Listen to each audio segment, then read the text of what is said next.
Vamos começar então a falar sobre a clonagem? A clonagem tem alguma coisa sobre ela na última instrução da Santa Sé sobre a bioética, que é a Dignitas Personae, esta aqui. É a primeira vez em que aparece a palavra bioética, que, como vocês sabem, é uma palavra nova.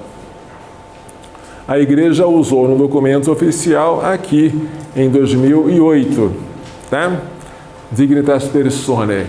E no número 28 ela trata da clonagem. A clonagem é alguma coisa relativamente nova. Dignitas Personae, número 28.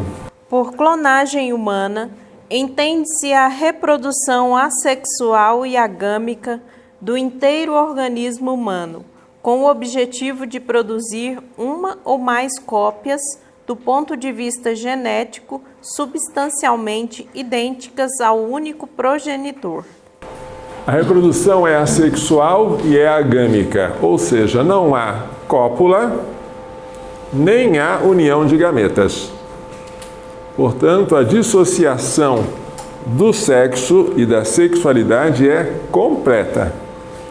Utilizam-se gametas? Utiliza-se um óvulo, sim. Mas esse óvulo é enucleado. E o que estava dentro dele é substituído por um núcleo de uma célula somática. Só isso. Não há união de gametas, muito menos o ato conjugal.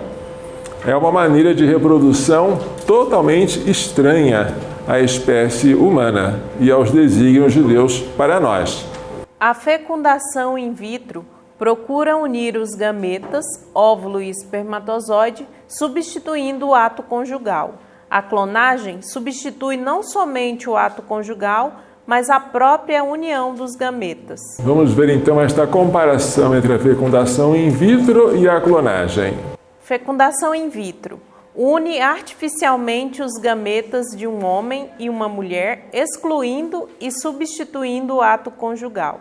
Clonagem exclui não só o ato conjugal, mas a própria união dos gametas. Com maior razão, portanto, a clonagem ela é imoral.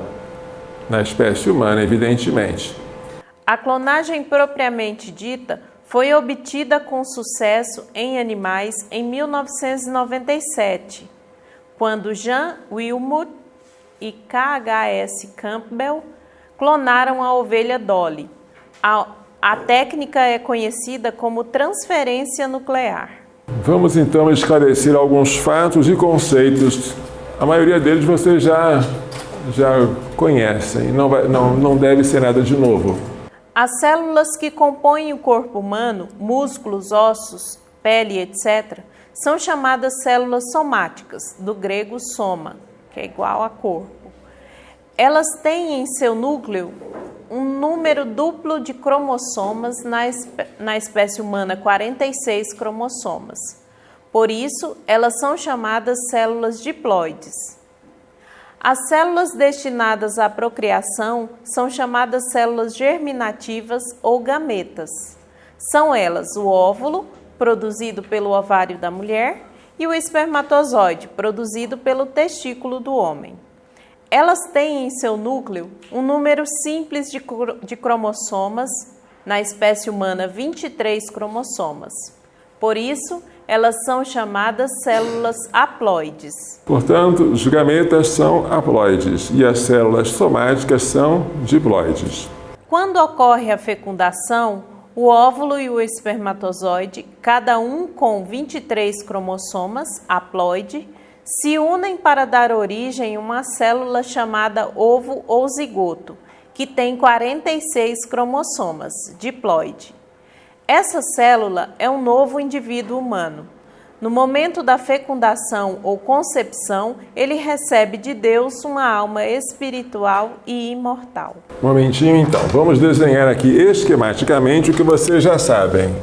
Aqui nós temos um óvulo com 23 cromossomas, um espermatozoide também com 23 cromossomas e após a união dos dois, um zigoto ou ovo ou zigoto, que tem 46 cromossomas, um número diploide, formado pela fusão de 2 gametas haploides.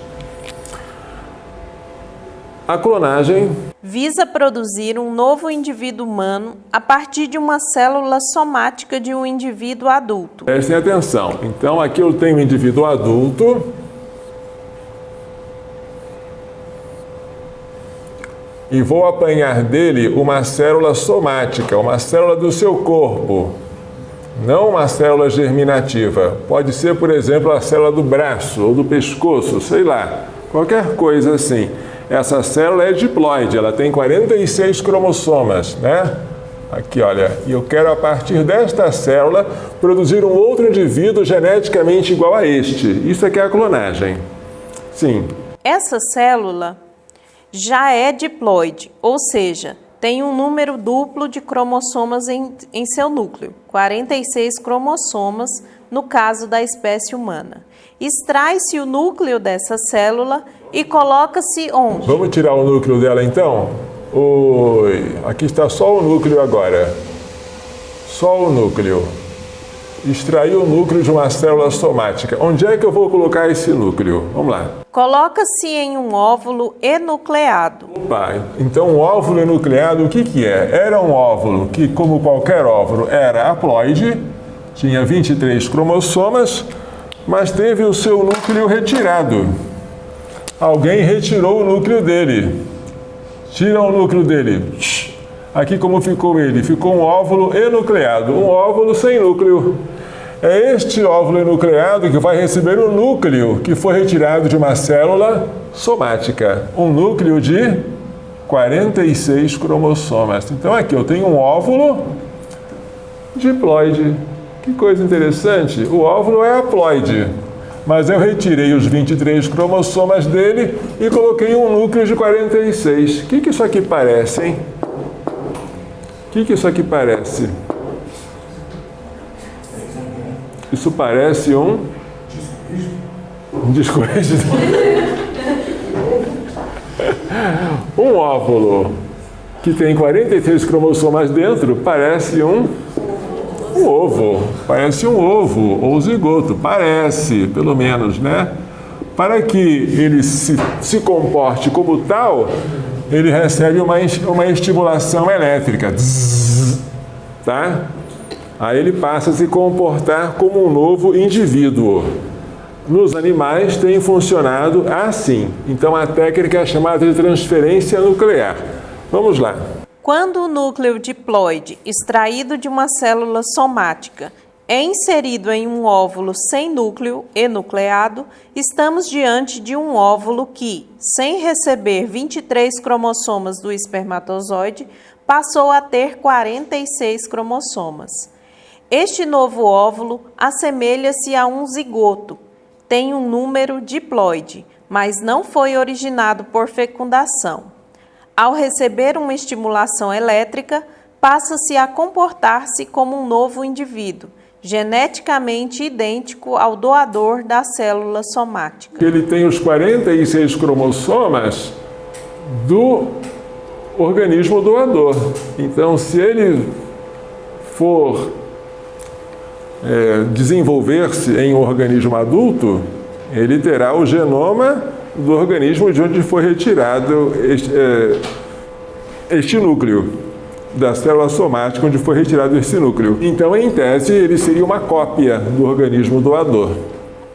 A técnica funcionou com animais, mas até hoje tem falhado na espécie humana. Este aqui é um diagrama não muito feliz de como se faz a clonagem. Primeiro, pega-se uma célula adulta, desta célula retira-se o núcleo e se coloca onde? Espera um pouquinho.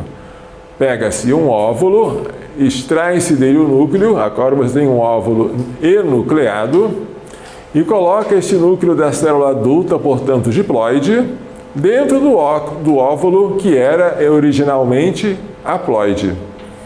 Depois de uma descarga elétrica, este óvulo, agora com 46 cromossomas, passa a funcionar como se fosse um zigoto, e essa fase não está colocada aqui. É importante, a fase em que o óvulo enucleado com o núcleo agora de diploide passa a se comportar como se fosse um novo indivíduo daquela espécie.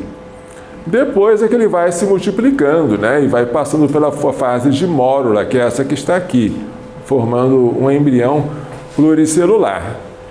Tá? Vamos lá. Um indivíduo clonado teria por pai o doador da célula somática. Suponhamos que esse indivíduo aqui, que foi clonado, fosse agora colocado no útero de uma mulher. Tem que ser, porque não se consegue desenvolver um embrião em laboratório, a não ser até num estágio bem pequeno, primitivo. Então você tem que colocar este zigoto, depois de atingir ao estágio de blastocisto, tem que colocar no útero de uma mulher. Então isso aqui vai se desenvolver, né, em mórula, depois em blástula, né? E agora ele é colocado no útero de uma mulher. Depois de ser colocado no útero, ele nasce, né? Nasceu um nenenzinho. E que legal! Aqui está o neném. Faz de conta que isso aqui é o neném. Quem é o pai dele? O pai seria o doador da célula somática. E a mãe? Se é que podemos chamar de mãe, poderia ser aquela que ofereceu o útero para a gestação. Mas há mais complicações ainda. Vamos lá. Poderia ter outra mãe, aquela que ofereceu o seu útero para a gestação do embrião. Eu esqueci de falar. Uma das mães, entre aspas, seria aquela que ofereceu o óvulo para ser enucleado, né? Então ele tem um pai, se for do sexo masculino, porque isso não tem, que foi o indivíduo doador. Tem uma mãe que é aquela que ofereceu o óvulo a ser enucleado. E teria mais uma outra, que foi a mãe que ofereceu o útero. Que confusão, né? Que briga de família, sim. A clonagem humana é intrinsecamente ilícita, pois ao levar ao extremo a negatividade ética das técnicas de fecundação artificial, pretende dar origem a um novo ser humano sem relação com o ato de recíproca doação entre os cônjuges e, mais radicalmente, sem nenhuma ligação com a sexualidade. Não só falta o ato conjugal, mas falta até a união dos gametas. O que sobrou daí, gente? Costuma-se dividir a clonagem em dois tipos, e essa divisão é puramente artificial. Serve para fins propagandísticos, mas não mais do que isso.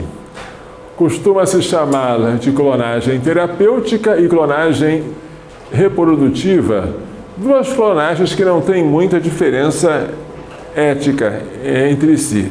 Clonagem reprodutiva, feita para obter o nascimento de uma criança clonada. Esta que nós fizemos aqui, se fosse feita para que obtivesse o nascimento de uma criança clonada, geneticamente idêntica ao organismo doador, seria uma clonagem reprodutiva.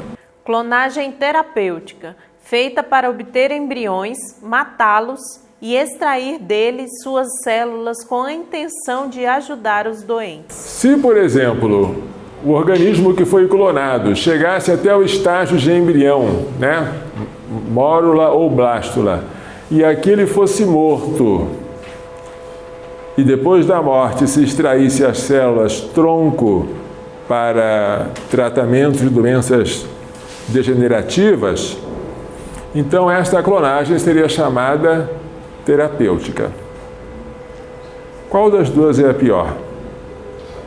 A reprodutiva ou a terapêutica? A terapêutica tem todos os males da reprodutiva e mais ainda a do homicídio que a acompanha.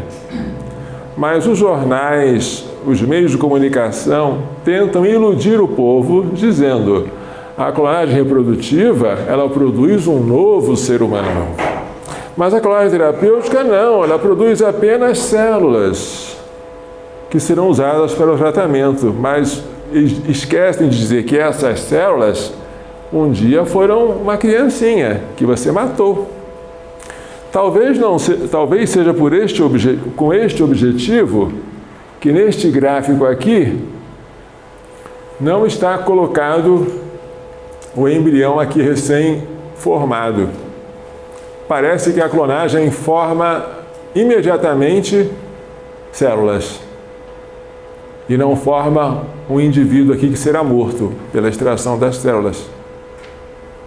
Então a diferença entre clonagem terapêutica e reprodutiva é só para causar um engano e fazer que as pessoas aceitem a terapêutica e não a reprodutiva, quando esta última ainda é pior.